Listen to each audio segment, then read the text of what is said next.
ایک مرتبہ مکے کی سرزمین ہے، مکے کی سرزمین پر شام کا وقت ہے، سورج ابھی ابھی اپنا چہرہ اللہ اکبر آسمان کے گھونگٹ میں چھپانے والا ہے۔ ایسے عالم میں افراتفری کا ماحول ہے، جلدی جلدی سب لوگ اپنے اپنے گھروں کو لوٹنا چاہتے ہیں۔ ایسے میں بازار کی رونق کم ہونے والی ہے۔ آج کل تو رات کے 10 11 بجے تک بازار چلتے ہیں، بجلی کا دور ہے، برق کا دور ہے، ترقی کا دور ہے، ٹیکنالوجی کا دور ہے۔ اس زمانے میں چراغ تھے، اور چراغ بھی سب کے گھروں میں نہیں جلتے تھے۔ اس زمانے میں چراغ بھی صرف مالداروں کے گھر میں جلتے تھے، بازار میں تو چراغ کا تصور نہیں تھا۔ ادھر آسمان کا سورج غروب ہوگا، ادھر بازار کی رونق ختم ہو جائے گی، اس لیے جلدی جلدی لوگ اپنے سامان کو سمیٹ رہے تھے۔ مگر اس بازار کے اندر مکہ المکرمہ کے بازار میں ایک بڑھیا تھی جو کبھی دائیں دیکھتی، کبھی بائیں دیکھتی، کبھی آگے دیکھتی، کبھی پیچھے دیکھتی۔ ایسے وہ دیکھ رہی تھی جیسے کسی کا انتظار کر رہی ہو، جیسے وہ کسی کی منتظر ہو۔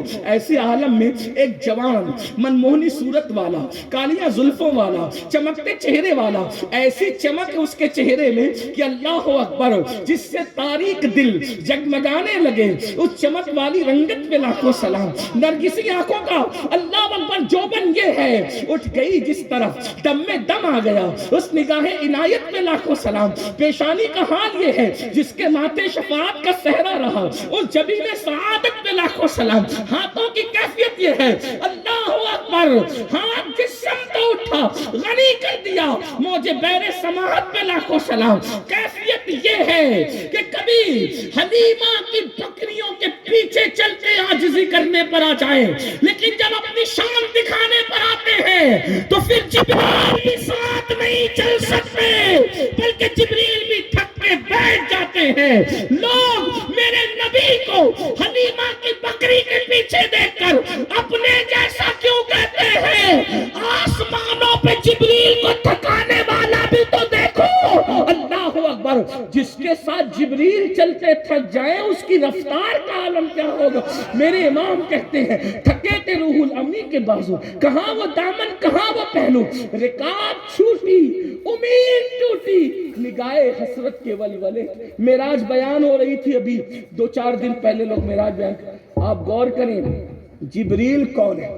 جو پلک کے جھپکتے سدرہ سے زمین پہ آتے ہیں۔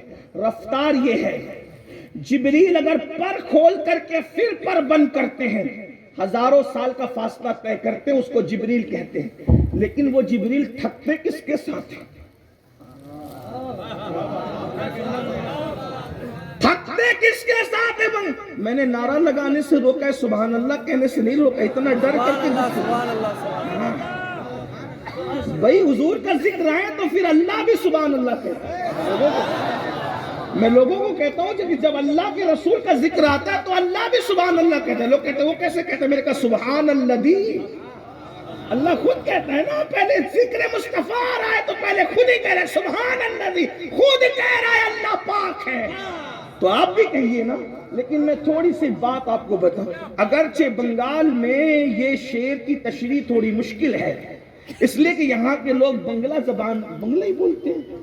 ہاں، لکھنؤ اور دلی والوں کو اس کی سمجھ نہیں آ سکتی تو بنگلہ والوں کو اس کی سمجھ کم آئے گی، لیکن میں کوئی اس میں ڈروں گا نہیں۔ کیوں؟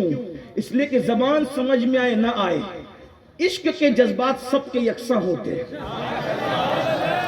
زبان والوں کو سمجھانا مشکل ہے، عشق والوں کو سمجھانا مشکل نہیں ہے۔ اور پھر اگر خانقاہ بخاریہ کے سید کے قدموں میں بیٹھے ہو تو اور زیادہ آسان ہو جاتی ہے بات۔ غور فرمائیں، وہ جبریل جو پر پھیلا کر صرف سمیٹ لیں تو ہزاروں سال کا فاصلہ طے کر لیتے ہیں، اس جبریل کو تھکانا کوئی معمولی کام ہے۔ اور تھکن بھی کون سی تھکن؟ میں کوئی بہت مفکر اور علم والا آدمی نہیں ہوں، نقیب صاحب نے بڑی نوازشات کی، دعا کرتا ہوں کہ اللہ ان کے جملوں کو میرے لیے دعا بنا کے قبول کرے، لیکن شاید یہ مجھے جانتے نہیں ہیں اس لیے انہوں نے اتنی بڑی باتیں کہہ دی۔ اللہ ان کے حسن ظن کی لاج رکھے، اور یہ جو دعائیں انہوں نے میرے لیے کی اللہ وہی دعائیں ان کے حق میں قبول کرے۔ اللہ ہمارے علماء کے حسن ظن کی لاج رکھے۔ لیکن امام اہل سنت جو 108 علوم و فنون کے ماہر تھے، انہوں نے جبریل علیہ السلام کی تھکن بیان کی۔ معراج میں جو تھکن جبریل ہے اس کو بیان کیا۔ دیکھو تھکن 3 قسم کی ہوتی ہے، توجہ ہے آپ کی؟ آپ تھک جانا تو خاموش ہو جانا، میں سمجھ جاؤں گا کہ میں نے بیٹھ جانا ہے۔ ویسے تو میں بیٹھ ہی گیا ہوں لیکن میں نے ہٹ جانا ہے. ٹھیک ہے, توجہ ہے آپ کی. تھکن کتنی قسم کی ہوتی ہے؟ جب کوئی کسی کے ساتھ چلتا ہے, جب کوئی کسی کے ساتھ چلتا ہے تو چلتے چلتے وہ تھک جاتا ہے, وہ تھک جاتا ہے. تو تھکنے سے وہ چلنا کم کر دیتا ہے, لیکن تھک کر ابھی وہ ہمت اور اس کا شوق کہتا ہے کہ چلو, چلتے ہیں.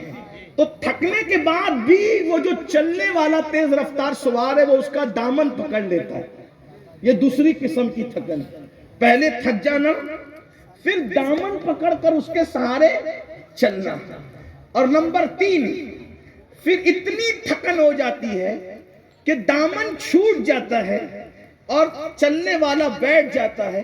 اب نہ پیر ساتھ دیتے ہیں نہ دامن ساتھ دیتا ہے, تو وہ حیرت سے جانے والے کو صرف دیکھتا رہتا ہے. یہ تیسرے نمبر کی تھکن ہے. پہلے تھک جانا, پھر دامن پکڑ لینا, پھر تھک کر کے چلنے کے قابل نہ رہنا تو دامن کا چھوٹ جانا, اور جانے والے کو صرف نظروں سے ٹک ٹکی باندھ کر شوق سے دیکھنا. وہ جبریل جو پر کھول کے بند کریں تو ہزاروں سال کا فاصلہ طے کریں.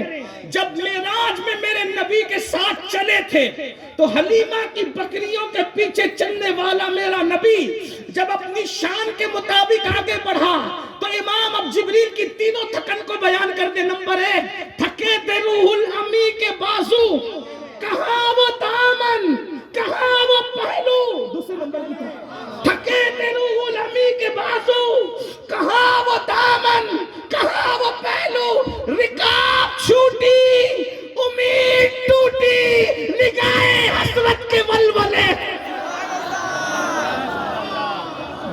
سبحان اللہ, سبحان اللہ, واہ کیا بات ہے. جبریل کی تھکن پہلے نمبر کی نہیں تھی, بلکہ جبریل کی تھکن تیسرے نمبر کی تھی. ایسا تھک چکے تھے کہ جا نہیں سکتے تھے, بس نگاہ حسرت سے دیکھ رہے تھے, اور حضور وہاں گئے پھر جہاں جبریل کا گمان بھی نہیں جا سکتا.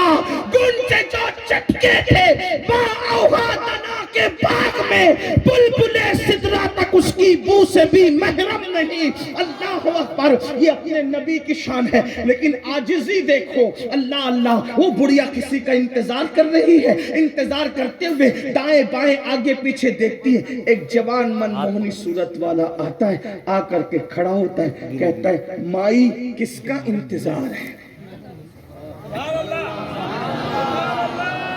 مائی کس کا انتظار ہے. بڑھیا نے کہا اے جوان, کوئی مزدور چاہیے, میرا سامان بکا نہیں ہے, میں اس کو سر پہ اٹھا کے گھر نہیں لے جا سکتی, میرا سامان کوئی اٹھا کر کے لے جائے. اس جوان نے کہا مائی دیکھیں تو صحیح, لوگ کہتے ہیں یہ دہشت گردی اور وہ نفرت, ہمارے یہاں نفرتیں ہے ہی نہیں. سبحان اللہ. ہمارا مذہب تو کہتا ہے محبت سب کے لیے, نفرت کسی کے لیے نہیں. ہم نفرت کہاں سے لائیں؟ اس لیے کہ نفرت کیا نفرت ہے. ہاں البتہ یہ ضرور ہے جس سے اللہ و رسول حکم دے دے پھر ہم اس پر عمل کرنے کے لیے لازم ہمارے لیے, کیونکہ ہم پابند ہیں قرآن و سنت کے. پھر کیا ہوا, اس جوان نے اس بڑھیا کا سامان اپنے سر پہ اٹھایا, اٹھا کر کے بڑھیا آگے چلی, جوان پیچھے چلا. اس کا گھر آیا, اس جوان نے سامان رکھ دیا. بڑھیا نے کہا بیٹے میرے پاس مزدوری دینے کے لیے پیسے نہیں. جوان نے کہا مائی اگر تو مزدوری دینے کے لیے پیسے نہیں رکھتی تو میں کوئی مزدور بھی نہیں, میں کوئی مزدور نہیں ہوں, میں نے تو انسانیت کے ناطے تیری مدد کی ہے, میں نے کوئی مزدوری نہیں کی ہے. اس بڑھیا کو پیار آ گیا. اس جوان نے کہا اچھا میں چلوں. اس نے کہا رک, تیری صورت بڑی پیاری ہے, سبحان اللہ, تیری صورت من کو بھاتی ہے, من بھاتی تیری صورت ہے, مزدوری تو نہیں دے سکتی, چند جملوں کا بوجھ تیرے دامن میں ڈال دیتی ہوں. اس لیے کہ پیسوں سے زیادہ قیمتی کبھی کبھی نصیحتیں ہوتی ہے. اے جوان ادھر آ,